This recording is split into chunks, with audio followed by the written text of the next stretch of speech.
Hi, everybody. Hello, hello, hello, hello. Hi, love and light, sashay. Welcome all. Um, Black Light series, final episode. Um, Minister Dr. Akila Maat here to share with you the orchestrator because you were never born to live, my friends. Never, never, never. And so, yes. So some of the things that I have here, like living in the black light, lifting versus orchestrating, forced versus force, and the path that opens. I got some really phenomenally wonderful information about what's coming up.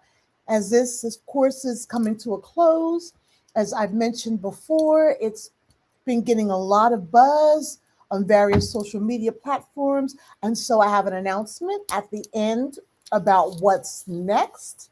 Yeah. And I appreciate you. I appreciate you, whether you're here with me live or whether you're looking at this later. I appreciate you, the effort, the time, and everything. So thank you so much for sharing this with me tonight because you were never born to live. You were born to orchestrate, my friends. All right. So, as you know, I got my little setup here now.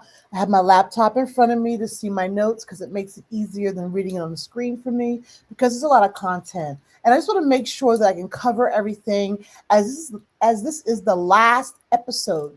Okay. So I want to get everything in and bring everything together so that it makes sense when I talk about the path that's opening up here now.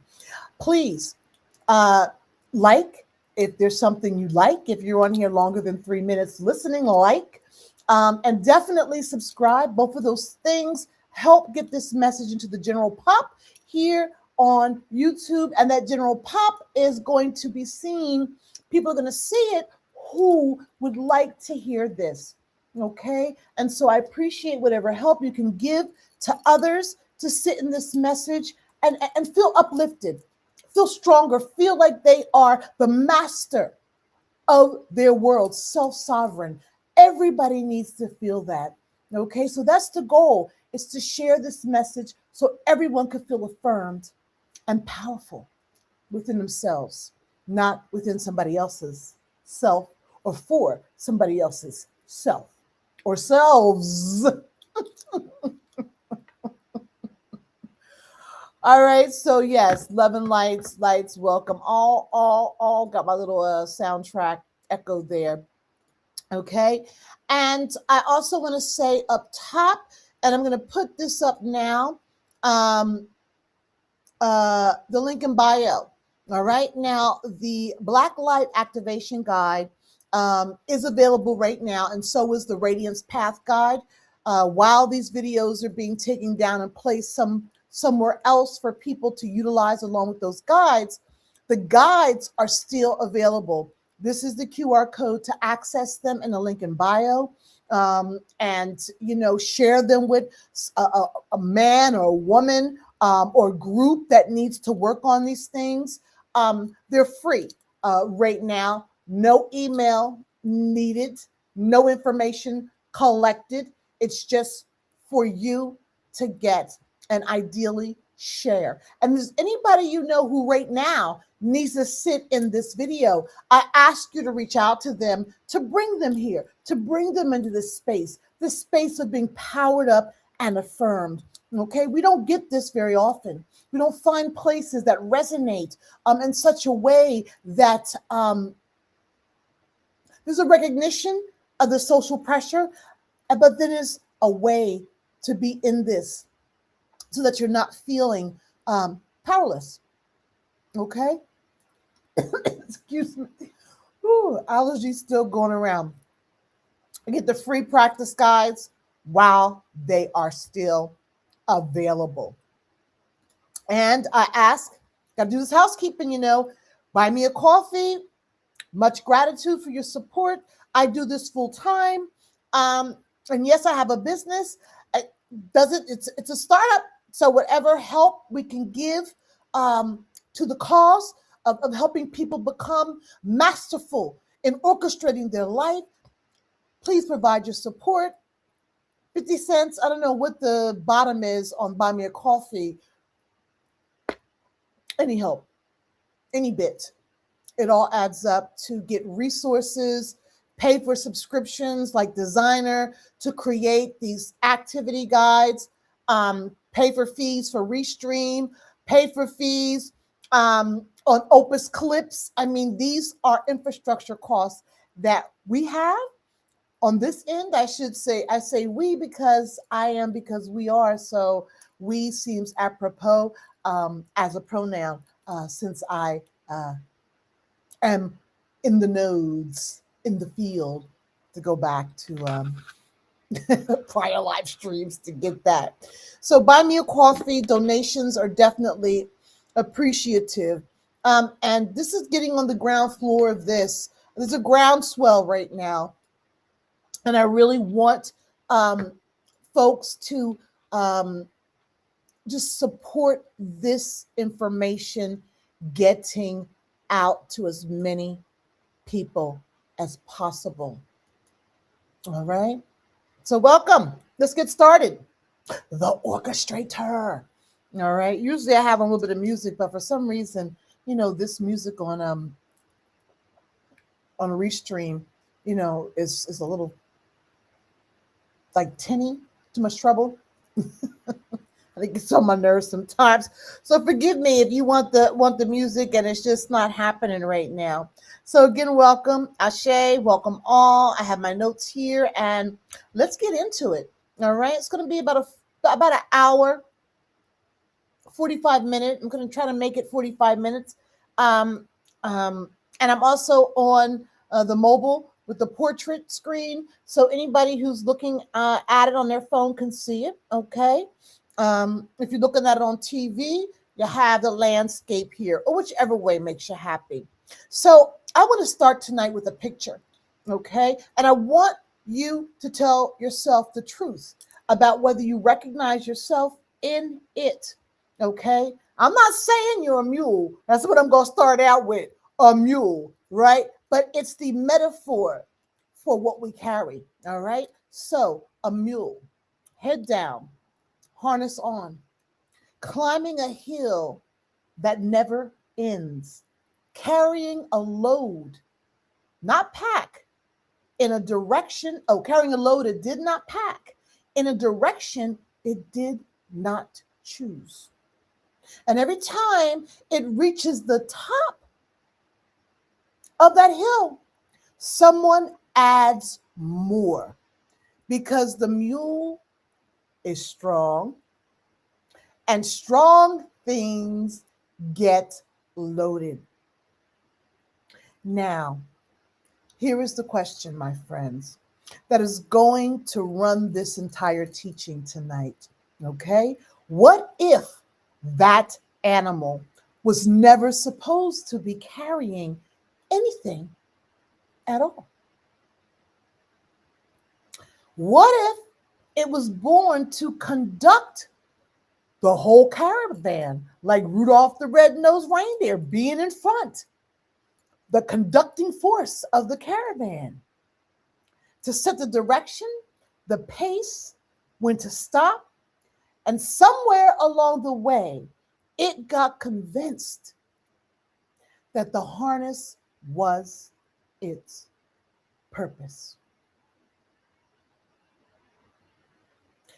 That mule is not a picture of your enemy.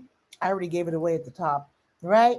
Tonight, it might be a metaphorical mirror, all right? By the end of the stream, you will know the difference between being a weight bearer of your own life and being its conductor, my friends. And you will understand exactly how you were conditioned into one and away from the other. Okay? This is the final night of the Black Life series, as I've mentioned. And I promise you, this is not a prep or a pep talk. It is a diagnosis. A diagnosis, my friends, because you were not born to lift. You were born to orchestrate. And I got to put a little boom, boom, bang on that if I can get to it. With this mouse. I'm going to say it again, my friends. I'm going to say it one more time. If it's still here, where is it? Okay, one more time with the effect. Because you were not born to lift, you were born to orchestrate.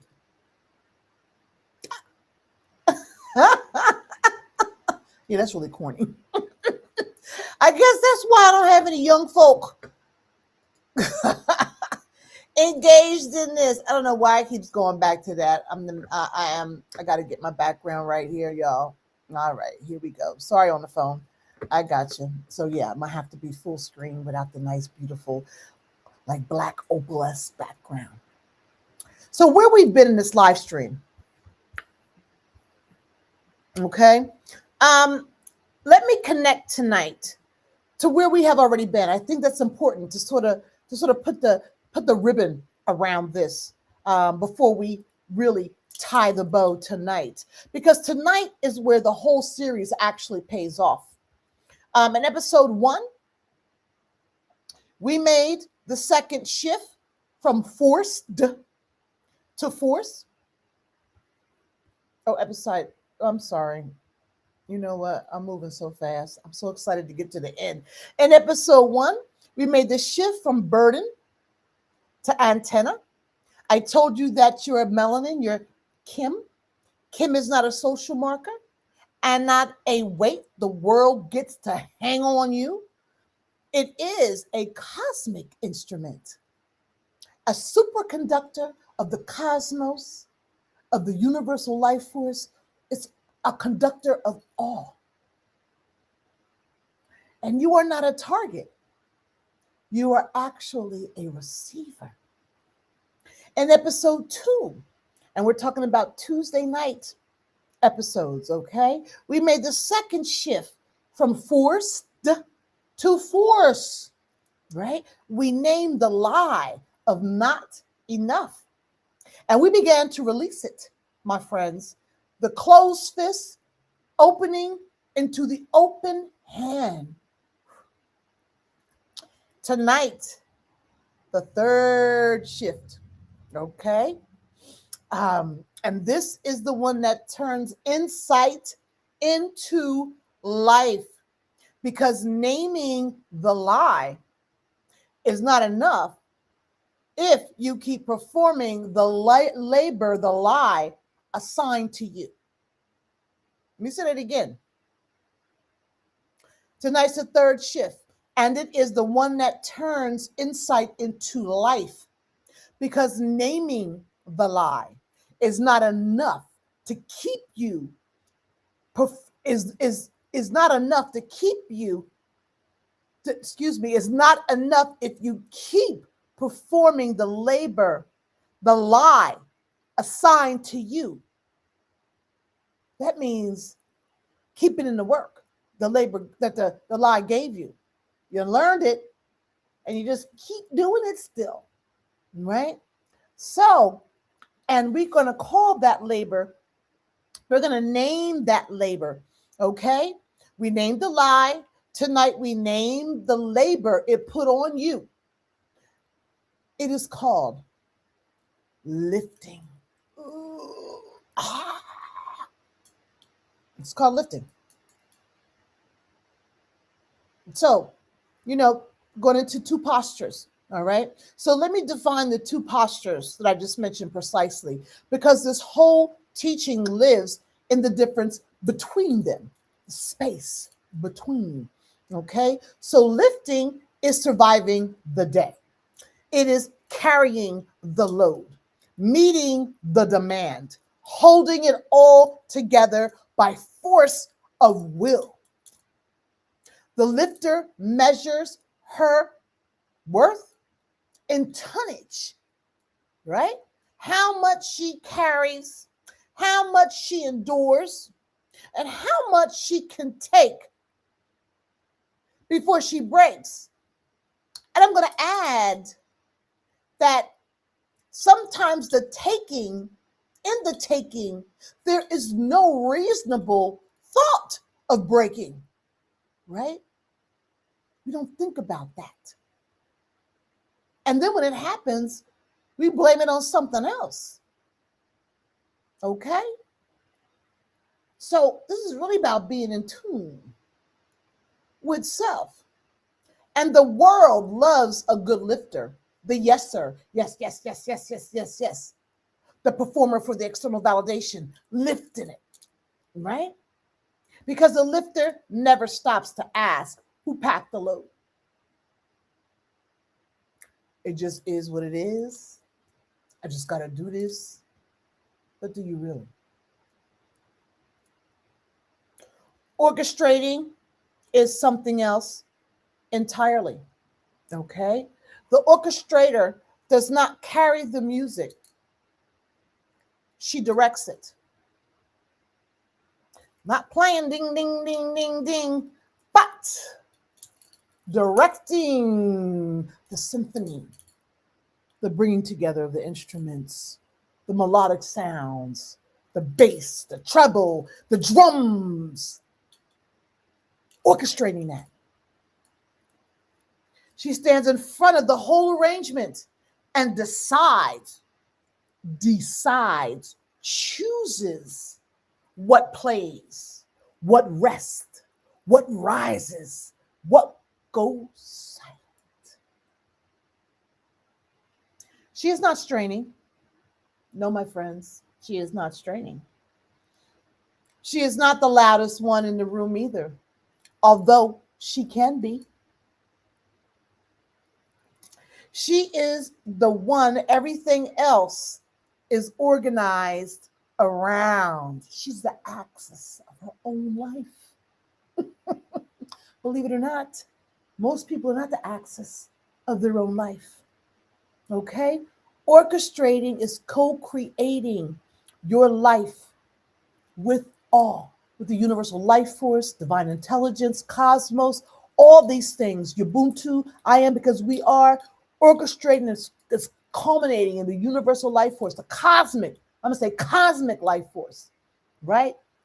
Co-creating your life with the cosmic life force instead of surviving it by muscle.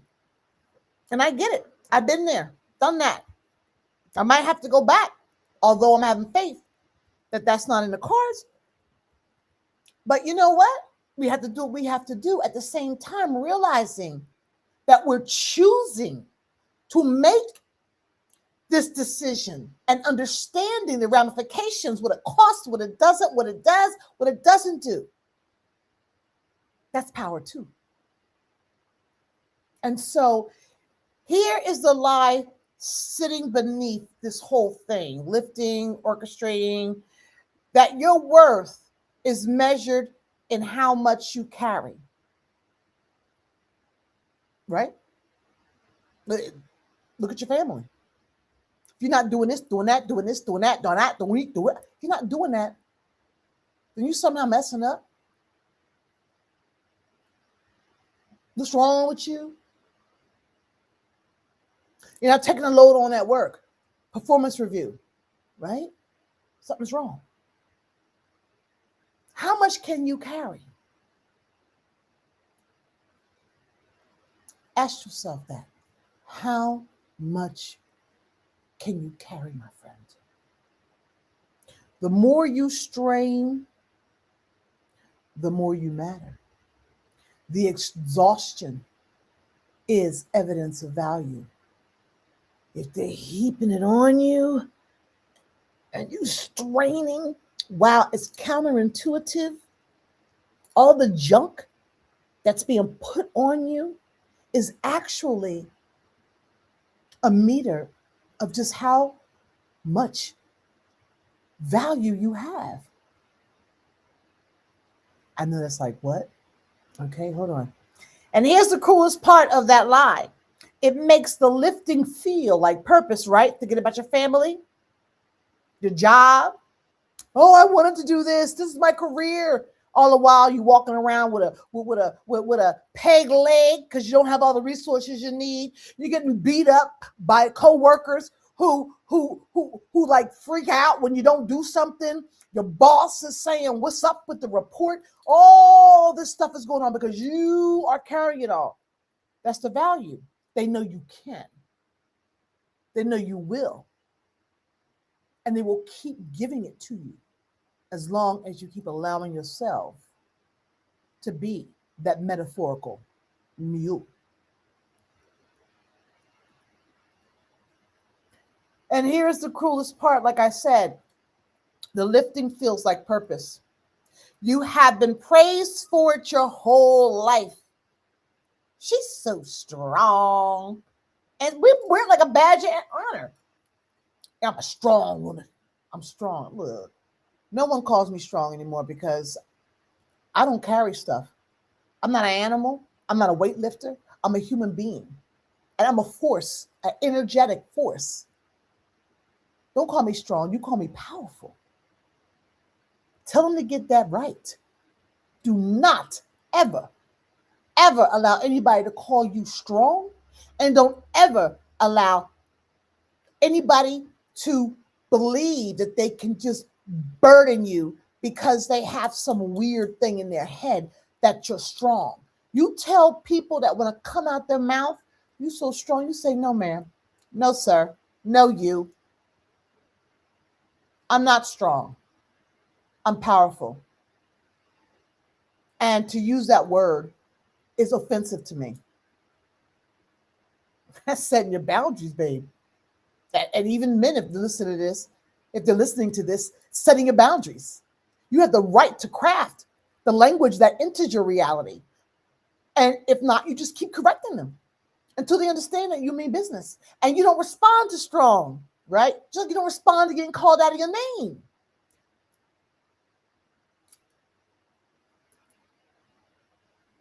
She's so strong. I don't know how she does it all. She never complains. You wore that harness like a crown. Oh, I'm not a complainer. All inside, you're all messed up and mad and got resentment. You're tired. You feel sick, anxiety, depression. You're not going to complain because you're scared. And you're conditioned to believe that's who you are. And that conditioning is internalized so that you monitor your own self as a metaphorical mule, right?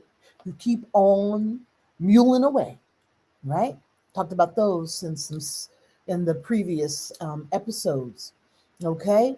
Um, so straining under someone else's design is not the same thing as building your own. And it starts with your boundaries and what you allow people to say to you, especially when they're complimenting you. Okay? You know, the lifting is not noble. It is a symptom. And in a few minutes, I'm going to show you a symptom of what you may be experiencing. And so, where does this weight come from? I did talk about it a little bit, where it comes from. As social conditioning, because I'm not a psychologist, my friends. I'm a social science researcher. I look at social science in relation to behavioral health, what people do. So my go-to point and position is the way in which society screws us over so that we don't even know who the hell we are and what the heck we're capable of. So I'm not a psychologist over here, although I do bring in some psychological terminologies. I look at the way in which society bears down on you, tells you who you are, and makes you believe what they tell you. So, where did it come from? I already let the cat out of the bag, but because you were not born reaching for the harness, right? Somebody handed it to you, okay? And somebody taught you to call it all yours. What I just said. It came from survival programming, which is, of course, tied to having to survive in this social reality, which I've already talked about as being this bridge phase, and also just being so disruptive and uncaring, unsupportive of people, particularly Black people. Okay, and women, but there's some women who get a little bit more than Black women. Bell Hooks talked about Black women in her book Ain't I a Woman? And you know what? Every woman, and so look, people are like, well, how are you going to be a spiritual teacher and you're talking all this stuff? Well, first of all, I'm an academic.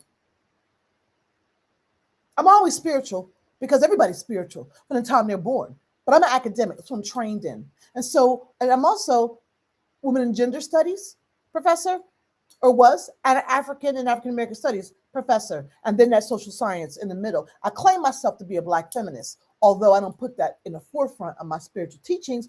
But women were my primary audience with which I desired to bring some understanding to, because nobody wants to do research on us.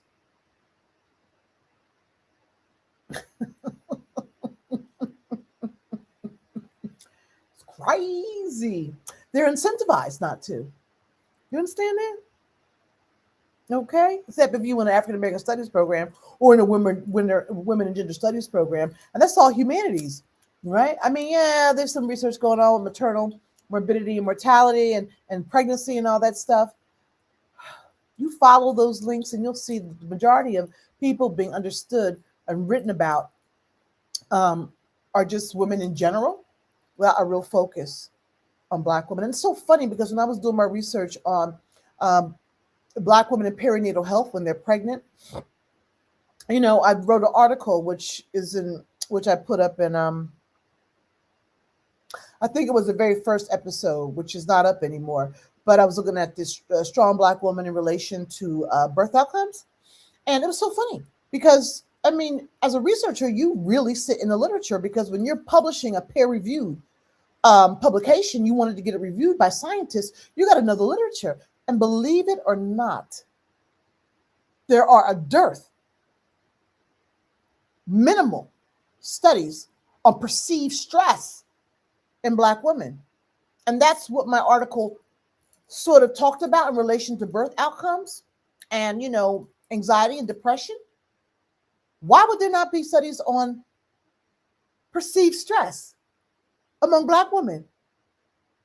As much racial stress as we're under. I mean, I'm confounding two things, perceived stress and racial stress, but the equivalent is to these is stress. So yes, Bell Hooks in Ain't I a Woman talked about this social ladder.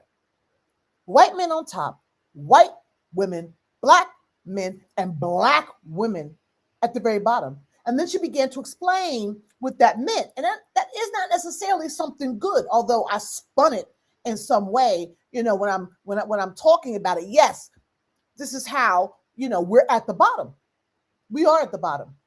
We are absolutely at the bottom of this social hierarchy here. Remember in slavery? Remember? Slaves were populated, slavery was populated through the mother. Every time a Black woman had a baby, every baby she popped out was automatically a slave.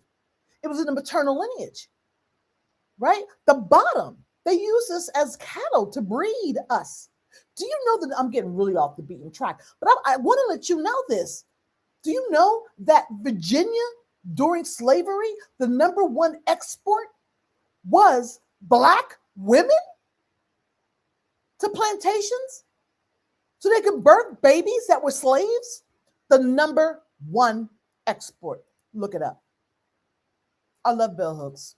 I like Audre Lorde, Trisha Hill Collins, Kim Crenshaw, the woman who wrote the 1619 Project. I could be getting it kind of messed up. There are a lot of folks that I ascribe to as being or that I avow as being fundamental in my own knowledge of self. Although it took a while, you can know the information, right? It doesn't mean it becomes life. It sure did become my life. It's like I knew this stuff, but for some reason it just didn't. I just didn't apply it to what was actually going on. I knew it. I would say it, but there was something about the actual activity, behavior, the negotiation that I just missed. Right. So this survival programming. If black women are at the bottom of that ladder and black men are like just above us, we're in survival mode because all the resources slow down from white men to white women and we get scraps. I mean, you got to take that ladder and put it into context for real because there is a hierarchy here, racial and gender, right? And we know that with all these different, this fluid gender identities, there's probably even more layers under that now, right? Society never stops populating hate and marginalization and oppression. The ladder just keeps growing, and the white men and women just keep going up, and everybody else just keep going down.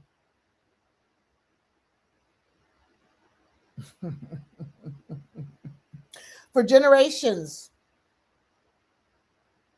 you know, the survival programming meant carrying more than your share.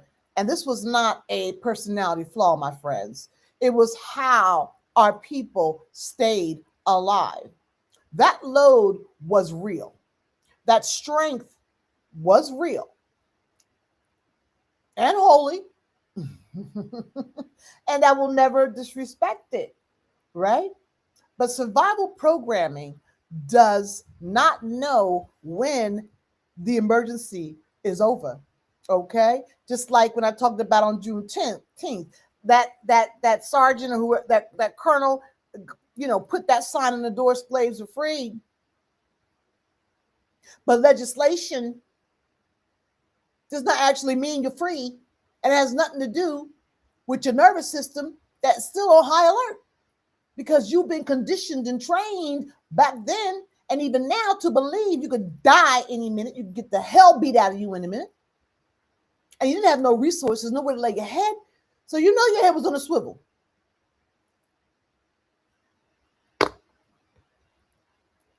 I am really going off here. Not in a bad way. Not in a bad way at all. I'm an educator. I think it's important that we really see the reality. Now, I can share this with you, and you could poo-poo it and believe that's not you.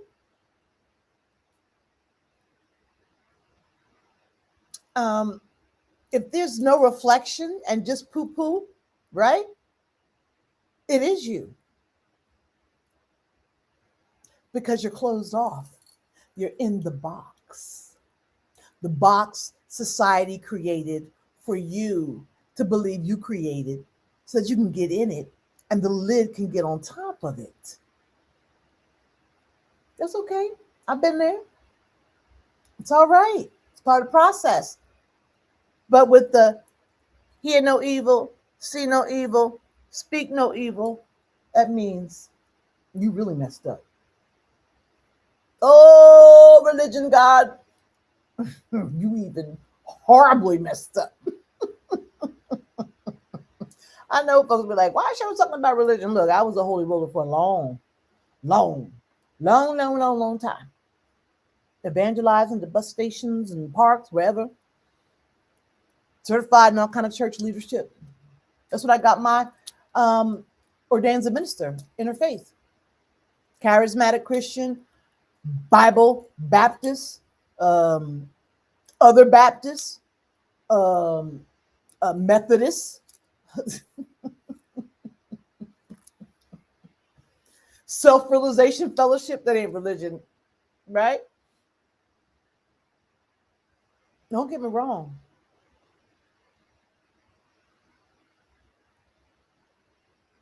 So I will never respect the load that our ancestors had to carry. But survival programming, right? does not know when the emergency is over. And that's the problem, my friends. It keeps running the same script. Remember, I talked about patterns a lot when I first got on in the power of release. These patterns that no longer serve us, we got to recognize them and name them. That's the whole thing. Power of release, recognize, release, and reframe. Okay? So,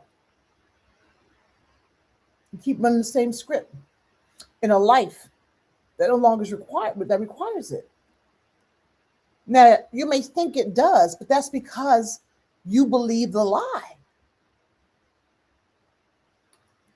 So you keep lifting long after the danger you were lifting to survive has passed. And as I talked about before, some of it is inheritance. I mean, you watched people who raised you carry everything without complaint. And you learned that this is what love looks like. And this is what a good person does. Societal conditioning, so that you are just caught up in everything else, but in realizing your full self.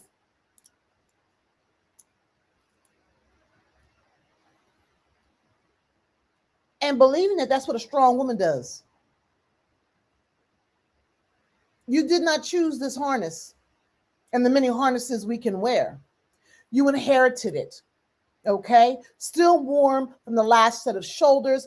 As I talked about before, we have epigenetics, in which the DNA becomes a little modified based on the trauma and the survival of our ancestors, right? The research showed, that people, in particular, in Holocaust survivors, they found that there was a trace that they were carrying trauma from their ancestors who passed away during the Holocaust. And this because there's no actual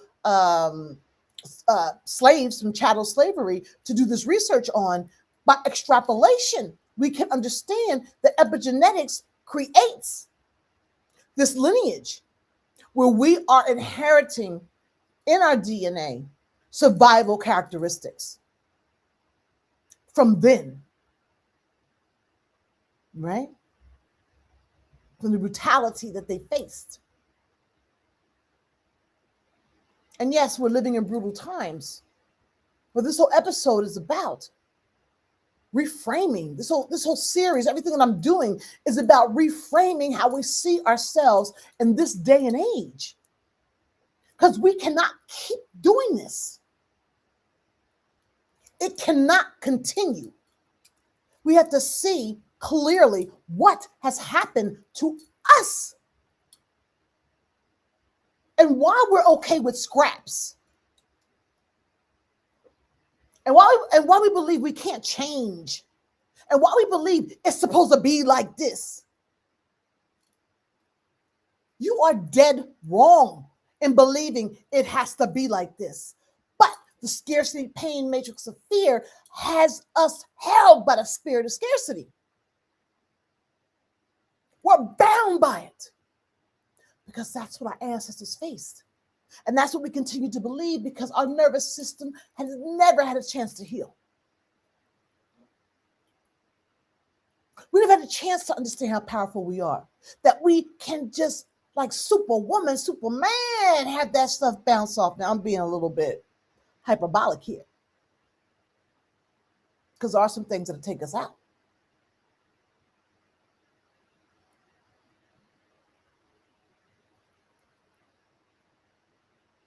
And also, the survival programming, as I said, all of this is due to systems, and this is the part they would rather you never see, my friends. Every system you live inside runs better when you are lifting. They need you to lift their stuff to make it work, okay? The workplace calls you dependable, your family, that calls you the rock. She's a rock of the family. She's the rock. You see what rock looks like? That's my man, Dwayne Johnson. The institution that needs your labor rewards your endurance, and quietly punishes your rest. They did not build you to conduct. It's a lie. Read my book, Ivory Tower Hypocrisy, The Relentless Pursuit of Academic Freedom. Freedom means I can orchestrate. It's a lie. Epistemic injustice is rife. If you don't know what that means, you're going to have to go look that up, epistemic injustice. But it's when one knowledge system, one way of seeing the world, rules supreme, and everything else is seen as substandard. It's not really that. You got to make it fit into that epistemology that doesn't many times resonate with other people's, right? So I got to do my research and then put it in a way that fits this white consciousness and this scientific gold standard, which they always say, there are other ways to do research. But when you do those other ways to do research, they want you to write it in a way and present it in a way that fits this scientific gold standard.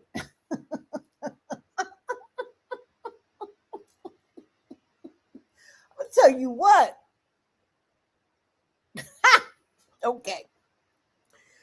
So, you were built within a system to carry, because a caravan of orchestrators cannot be driven, but a line of mules can. What that means is orchestrators are rebellious. They're revolutionary.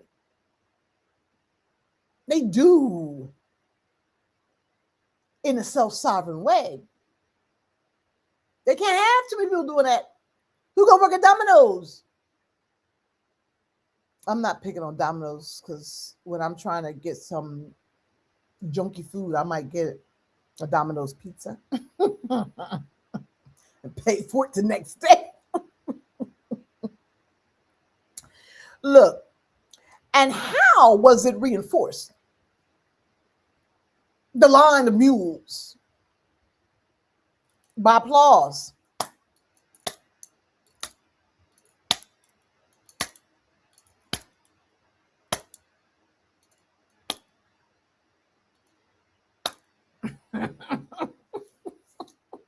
Every time you carried more, the world clapped. In this day and age, you carry, girl. You bear that burden. Yeah. You got a strong back. You work. You better work. And every time you rested, it frowned. Where's so-and-so today? She's sick. What? Sick? Get on the phone. Get him on the phone. I need to get them stats. You were rewarded for the strain and shamed for the pause, until the reward and the shame did the work. No chain ever could. But them chains were kind of heavy, but they took off the chains and put on some other chains. All right. And so, listen, until you were guarding the harness yourself. So they put new chains on you that you believe don't exist. And some of us, we know they do exist. We can't see them, but we know we are being oppressed. And that's what chains are: oppression. Okay? Diminishment. Okay?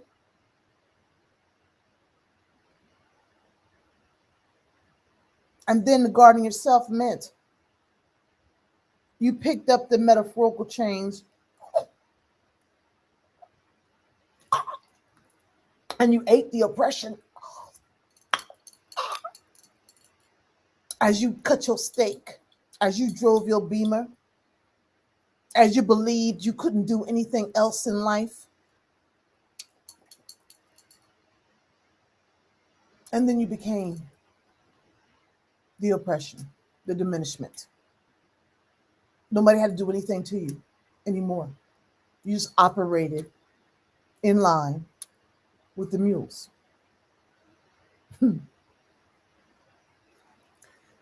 So I know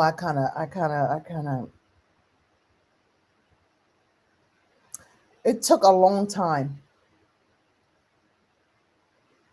for me to get to a space like this and understanding.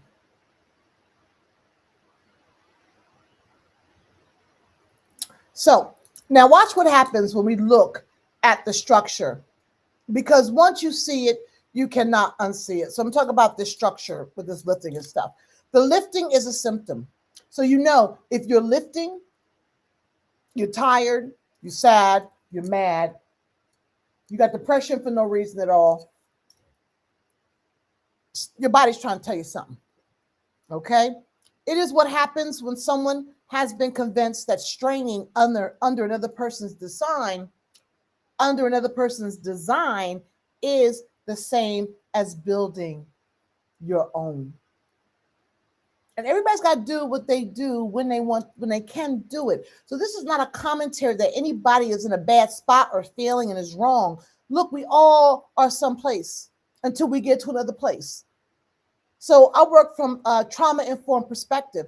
I accept people wherever they're at because we all are somewhere. We're all in some capacity lifting. Others more than others, some more than others, but everybody is somewhere. And that is okay. So the real question is never, how do I lift better? The real question is, whose design have I been straining under? And who benefits from my strain? Ask that once, honestly, and the whole thing comes apart in your hands. I put up a live stream, a clip or something about, whose beliefs do you have? Where do your beliefs come from? You question them. You sit. Where did I get this belief from? Where did I believe that I had to be a martyr in my family, sacrifice my life, and tend to everybody else's? Where did that come from?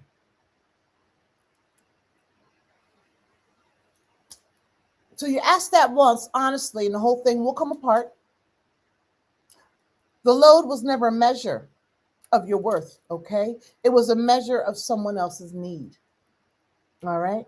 And so the more powerful they saw you, which they translated into strength, they would continue to put stuff on you because certain people need to see you bent all the way over and broken. And I've been talking kind of wild about Caucasians these days. And I'm a spiritualist in the real world here. Okay. And I'm not resentful. I just speak what I see and what I know, what I've experienced. All right. And so, yes, sometimes I get a little revolutionary. Black power. Baby.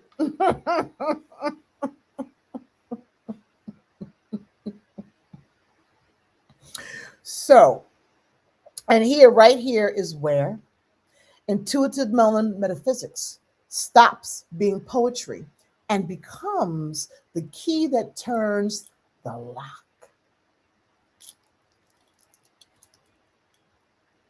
It turned the lock for me and for many others. Because it is shifting from lifting to orchestrating, right? Because if that shift were only about mindset, this would be a pep talk. You can do it. Put your body to it. Sock it to them. Sock it to them. Do it. Do it. Do it. And it would fail by tomorrow. All right. It's not about mindset. It's not about mindset. You hear the hashtag mindset matters.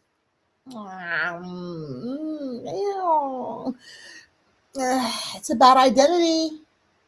It's about identity. It's about identity. It's not mindset. It's about identity, about who you truly are. That's why they want to burden you, burn you out, bend you over, break your back.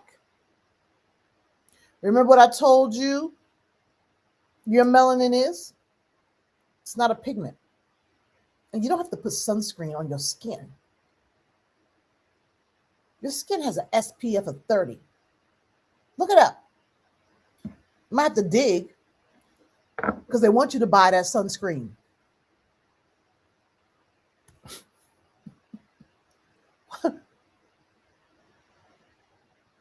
We lived near and lived near the equator for centuries.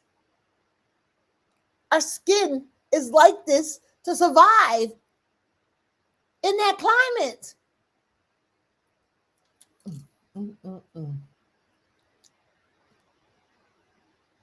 I could see being precautious with your babies, right? But if you're 59 years old and you still slathering on sunscreen, putting a little white stuff on your nose, running around here with a big ass hat on your head for something other than to block out the sun, you just performing whiteness all day and night. I'm gonna be straight up, and you ain't white.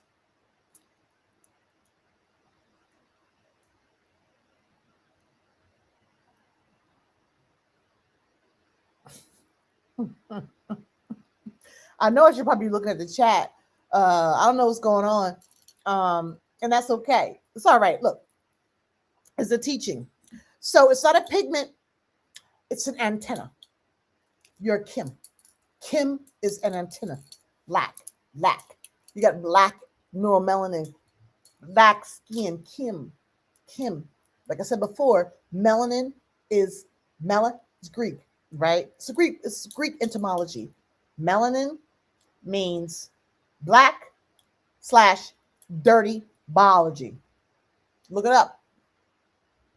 Got to come up with some new terms here. Plus, as you know, white scientists are co-opting melanin left and right for these phones and all this stuff. So they are completely destroying the word. And so we need to go back to my home in ancient Africa and utilize terminologies that make sense, that cannot be taken, co-opted, stolen, used for capitalism.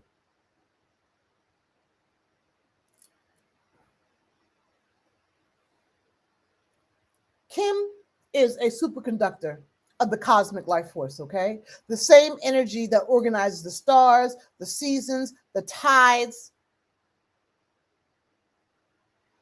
Now think about what an antenna does. An antenna does not carry the signal on its back. It does not strain under the broadcast, my friends. It receives a current and it directs it. A superconductor moves energy with no resistance, no friction, no loss, no strain. All right? You were built at the level of biology to conduct energy, all right? Not to carry weight. And you got to understand, this is part of the reason why there's like a ongoing genocide against Black people all over the globe. I know genocide is a big word, but can you imagine how many countless Black people have been killed because they were Kim? Millions, billions died, Atlantic slave trade, in chattel slavery, and continued. We are indeed a phenomenal group of people. Because just like the weight that they try to push on you is somehow suggesting your power capacity, the fact that they've engineered a whole society anti-Black just lets you know they're scared to death of us.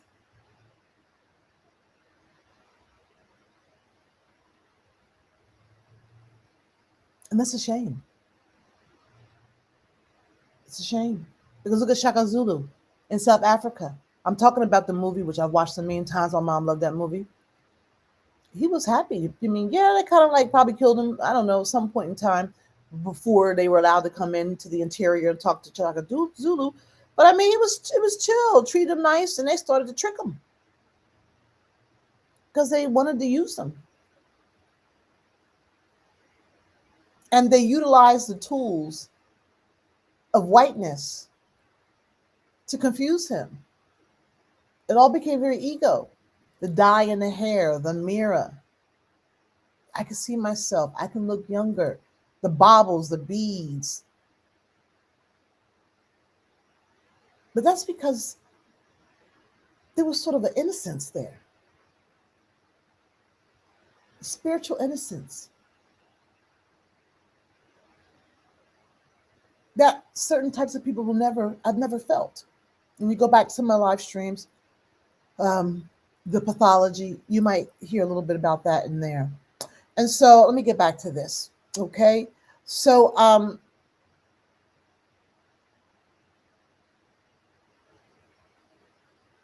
so as I said, you were built at the level of your biology to conduct energy, not to carry weight. And I hope you hear what I'm telling you here. The mule and the antenna are not two moods. All right, my friends? They are entirely two different functions. Forcing yourself to lift is taking a cosmic instrument and using it as a pack animal. Of course, you are tired. You have been running the wrong function of the wrong design. This is why force flows through the orchestrator while the forced strain under the load. Okay?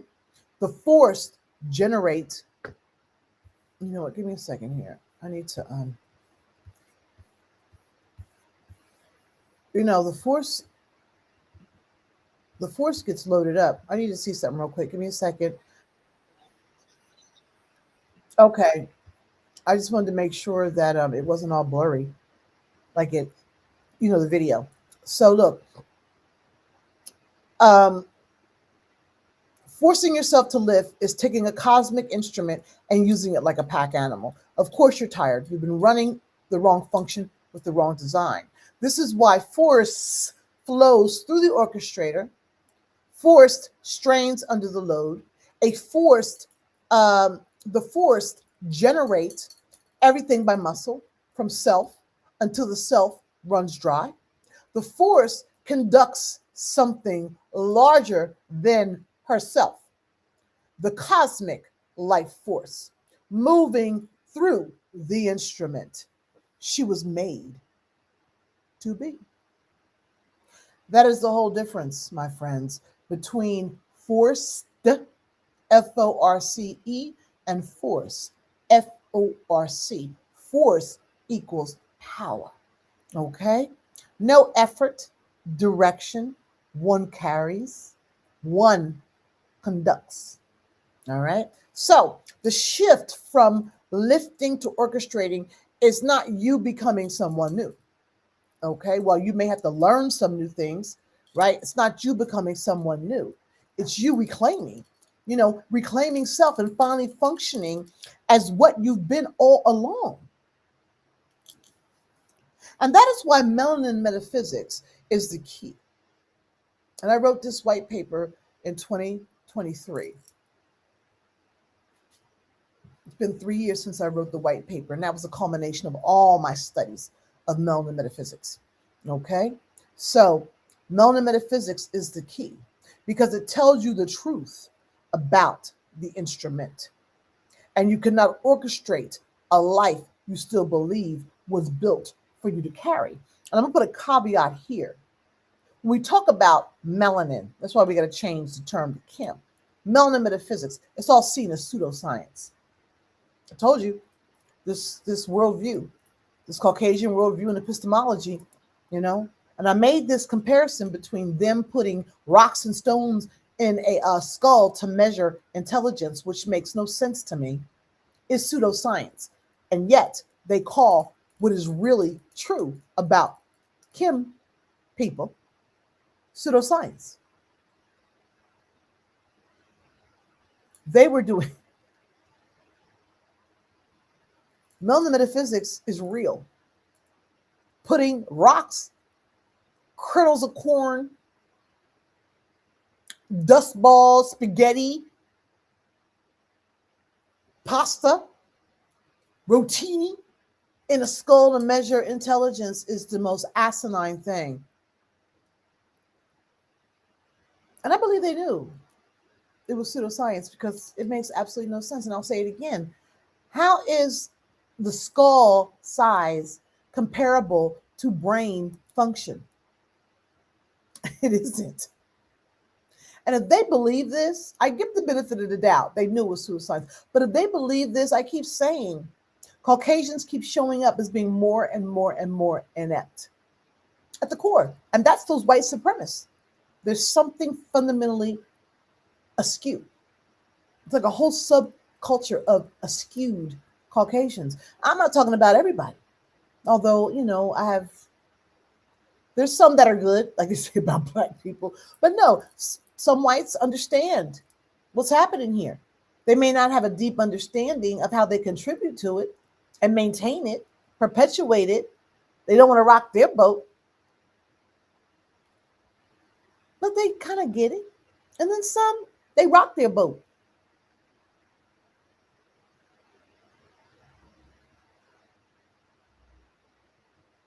So,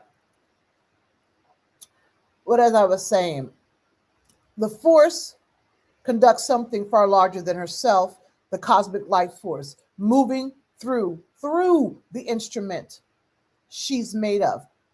That is the whole difference between forced to force, not effort, direction. One carries, one conducts. So the shift from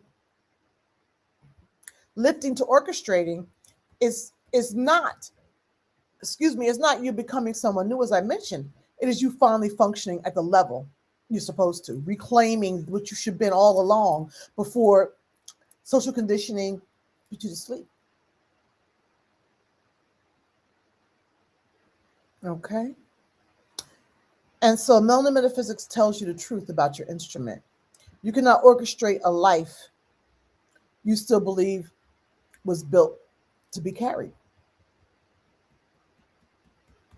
Changing terminologies is also part of this. I'm going to do a live stream on changing terminology because the way in which you speak creates your reality and your understanding of self and who you are. So it becomes critical to think about new ways to say things. So what does the orchestrator's posture truly look like?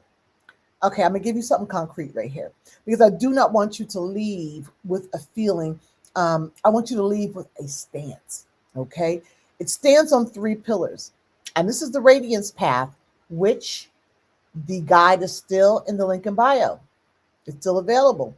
The first is stillness, okay? The orchestrator begins from the center, not from reaction.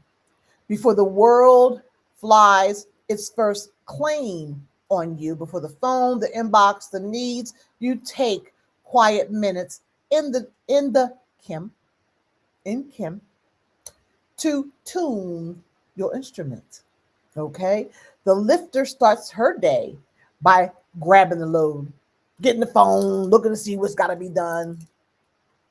And I sometimes grab the phone, look at the news. That's not good.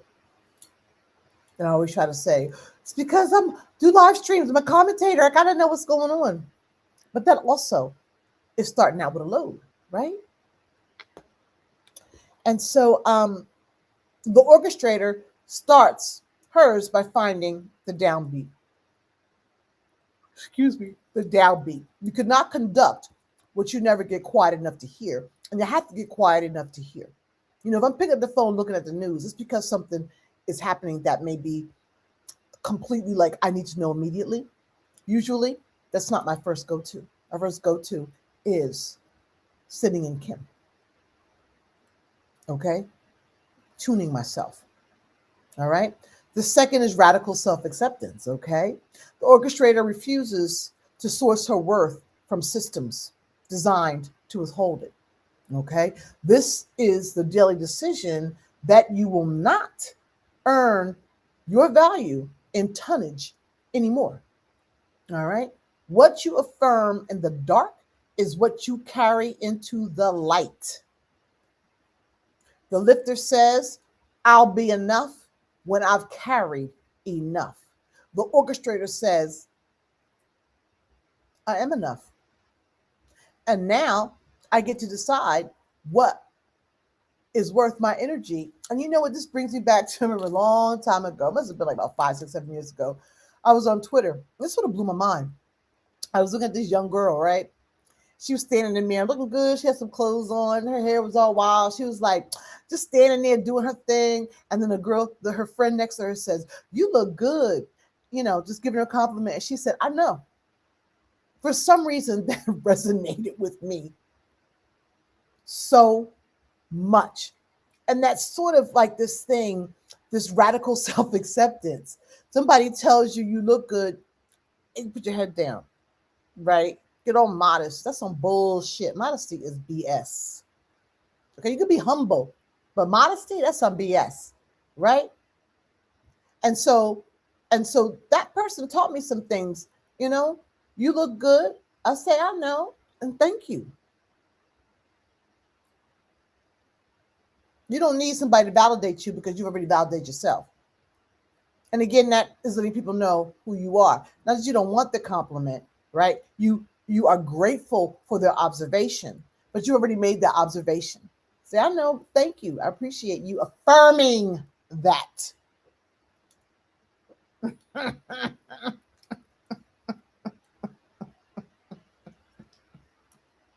What you affirm in the dark is what you carry into the light. Remember that, okay? The third is purposeful authenticity. I talk a lot about this, all of this stuff in the Power of Release book, Journeying from a Closed Fist to an Open Hand. The orchestrator's light is not private, right? When you stop straining and start conducting, you give everyone around you permission to set their harness down. Because when we're all uptight and doing stuff, people just feel like they got to perform too. Unless they just, sitting in their strength or just don't give a hoot, right? And this is Ubuntu. I am because we are. Your radiance is not self-indulgent. It's a public service. When you glow, you hand somebody else the match to ignite their own glow. That's powerful, right? So I really had a good time with the series, but this series is leading to something. And the path, I'm gonna let you know what it leads to. Before we close, I want to share what's coming up. All right. I must tell you that tonight is not only the end of the series, it is actually a doorway. Everything we have done in these 3 weeks, my friends, burden to antenna, forced to force, lifting to orchestrating, all of it lives inside the very movement of a much larger path. I had been building it for you. I've been building it ever since I began with Melanin Metaphysics 6, 7 years ago, received through Nubia, where the river starts, my friends. Remember, that's my home. The short version tonight, if I can't get into all of it, but because it deserves its own full stream, and we're going to get to that. And it is coming, right? And this is what I want to tell you. The ancestors taught that the soul is not one thing, but 9. Okay? Oh, wait. I skipped ahead. I'll go back. So everything we have done in these 3 weeks, burden to antenna, force to force, living to orchestrating, lives inside the very first movement to a much larger path that I've been building, as I just said. And the name is Ascension, the 9 bodies of light, a melanin metaphysics system, okay, received through my home in Nubia. where the river starts, the land of the land of the bow. Hit that target, right? The short version tonight, as I said, we're going to give it its own stream, is this. The ancients taught that the soul is not one thing, but nine, and that the journey has a destination with a name. Okay? When your Ka, your ancestral life force, and your Ba, your soul's purpose, finally unite into one person, you become Ak. I am Ak. Okay? Ak. And my name as a reincarnated spirit, because I began at the beginning of time in Nubia, first civilization. Ak Ma, right? And I've been reincarnated over and over and over again until my eyes finally opened. And you see things, videos about your mom as your karma, why you were born.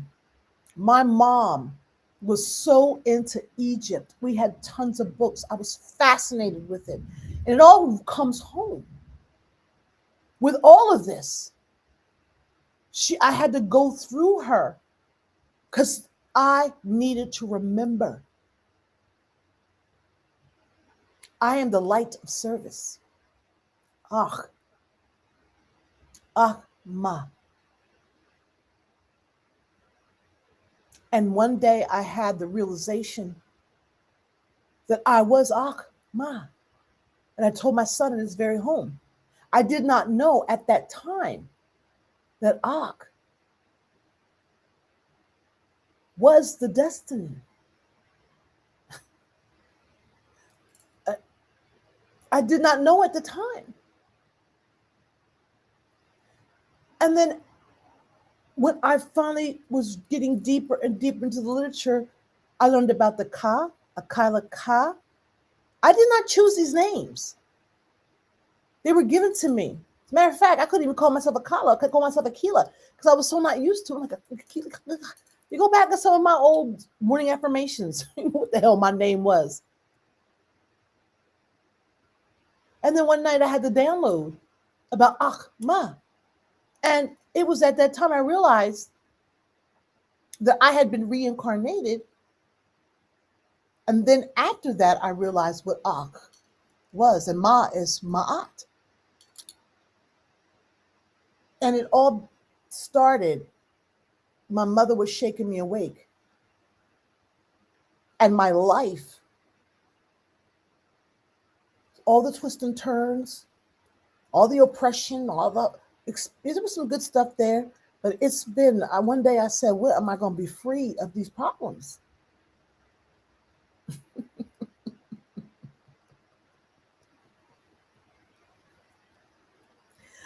Let me tell you. And this is what this work does. It brings you resonance with who you truly are. And you ain't got to believe in no past lives like me. Although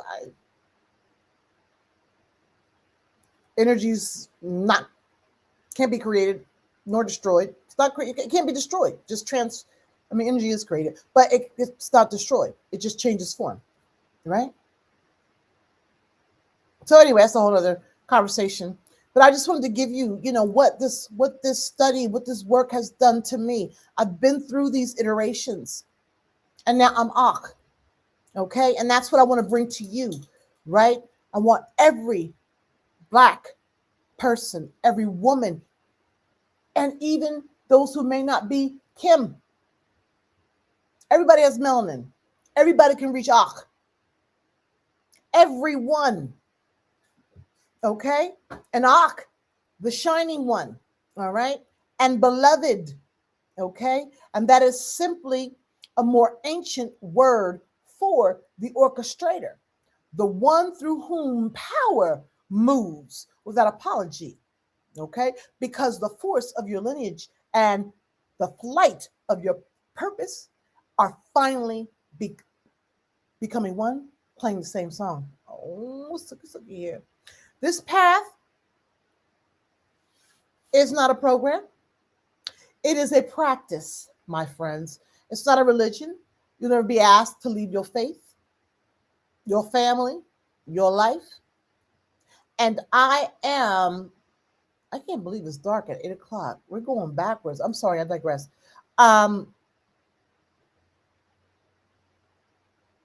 I am operating a brand new live.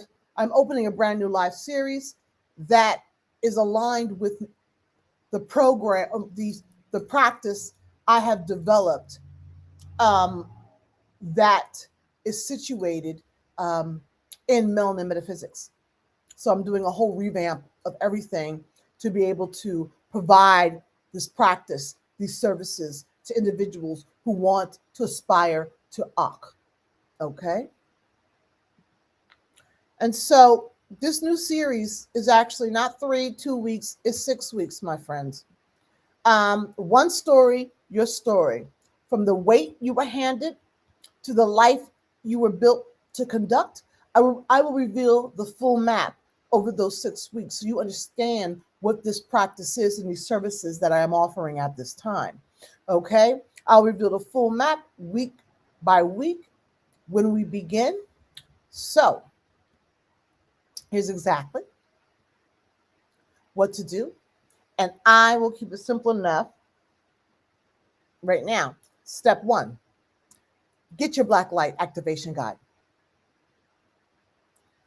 You don't have to give me any information. Get it now. The link is pinned. It's not pinned, but I'm going to show you it right here, right now. Again, this is the link in bio. Get it. Get it. Okay.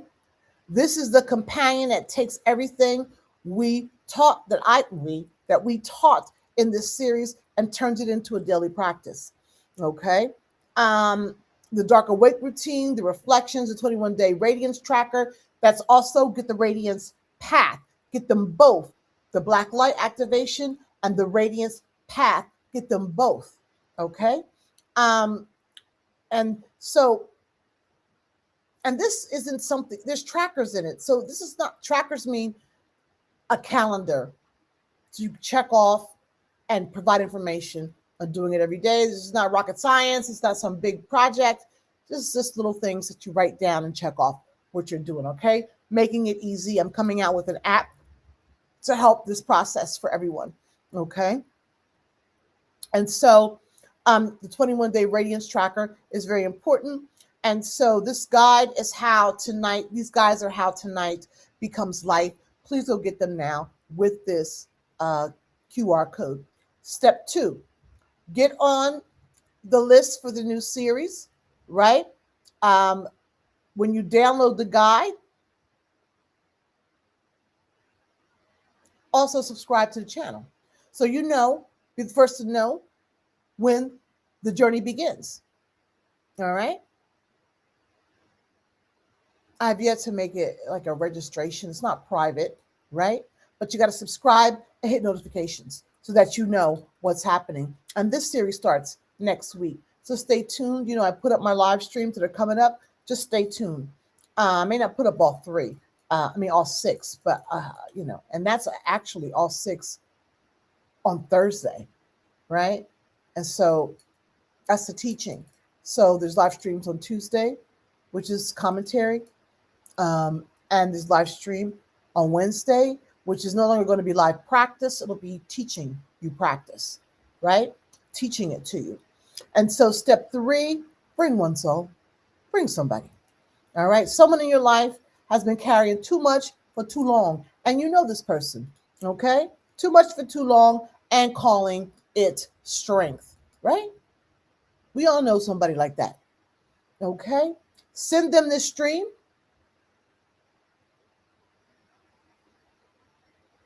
And you are not forwarding a video, my friends. No, you send them the stream. You are handing someone a place to finally set down the load.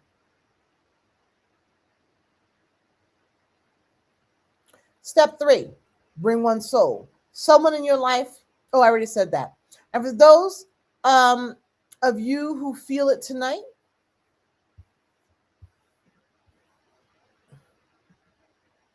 who do not want the doorway, you want the home.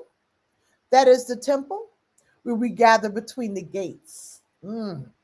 It's gonna get deep up in here. Minister Dr. Akila Maat has something for you. And keep the practice together in the temple. Watch for that invitation. Okay. Um, yeah, get that guide tonight because the guide will be up, but you have to register for it because you can get an invitation to go to the temple.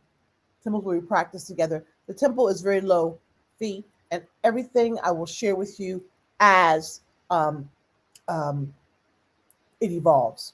Okay. And so watch for the invitation, the live streams that it's open, and how to become a part of it. Look, before I send you, let's make this real. All right. I want you to know with this benediction, you are not the deficit, my friends. You never were. Okay. You are not a mule by any stretch of the imagination. You were never meant to measure your worth in what you can carry. Okay. You are an antenna, a super conductor of the same force that moves the stars. You came by way of Nubia, my friend. I believe I saw you there. Where the river starts, carrying 9 bodies of light and a life that has always been yours to direct. Mm, mm, mm. You are the orchestrator of your life, not a player, and tonight we proved it. Go conduct, and I will see you at the first gate. All right.